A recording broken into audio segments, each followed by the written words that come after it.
Mr. Speaker, a point of personal privilege. Gentleman may proceed. Well, Mr. Speaker, that was a hard act to follow.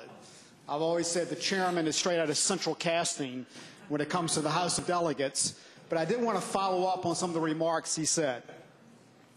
You've heard from Chairman Putney two specific concerns raised by members during the small group meetings related to providing relief to local governments and increasing funding for public education. Clearly, we all know that localities' budgets are stretched thin, and they too are grappling with declining real estate values and increased cost of providing services to all citizens. Overall, nearly 65% of local budgets go to pay their share of the cost of K-12 education.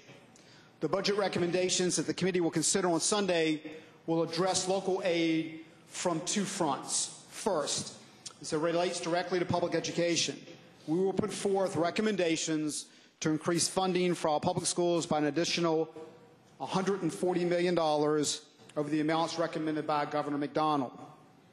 I want to thank the governor for his budget proposals that added nearly $438 million in new funding for K-12. With our recommendations, schools would see a total of nearly $580 million in net new money to support classroom instruction and to pay for teacher retirement.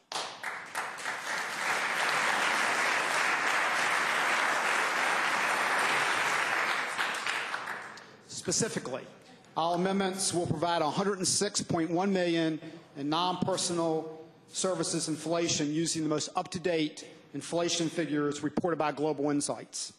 Second, we support adoption of the governor's amendments that will provide an additional $47 million over the biennium to fully fund the K-3 class size reduction program. And third, we fund House Bill 1181, which expands early reading intervention initiative for third graders, and I think that's one of the most important things, obviously, you can do in public education. By adding $6.2 million, we will increase the portion funded from 25% to 62% in the first year, and then fully fund by 100% this initiative in the second year. As we've examined the various policy adjustments in the introduced budget, there's been some discussion on the deduction of the federal stimulus dollars in the benchmarking calculation. You may recall several years ago, Governor Kane recommended a policy to establish staffing standards for non-instructional personnel. This change was common sense in that the standards of quality established staffing for instructional positions, but there was none for support positions. As a result of this recommendation, both state and local governments would realize substantial cost savings. After the adoption of this prudent public policy, federal stimulus funding became available to assist our school divisions in making up for the shortfall in state and local revenues. Because the federal funding was tied to prior year funding levels, school divisions were allowed to offset reductions associated with the policy change in the short term. However, it was made very clear that the stimulus money was one-time in nature. It would not be recognized in the next re-benchmarking cycle. The introduced budget rightly reflects that decision and includes the federal stimulus money in the inflation revenue deduct calculation. In addition to increasing funding for public education, we have focused on mitigating pressures on local aid government more broadly. The amendments we will propose addresses the side of the equation by reducing the $60 million in local reversion that has been included in the budget since proposed by Governor Kane in the 2008 session.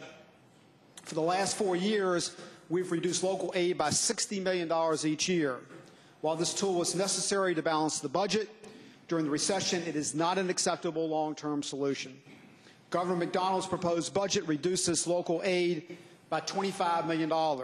Clearly, this was a priority of Governor McDonnell. This amendment offered by the Appropriations Committee will not only embrace the governor's recommendation, but will seek additional amendments to further reduce the reversion by nearly half over the current biennium, making substantial strides in phasing out this structurally unbalanced practice. Mr. Speaker, I want to echo the chairman's remarks. We have listened. We have taken what I think is a good budget, and we're going to make it a very good budget. Thank you.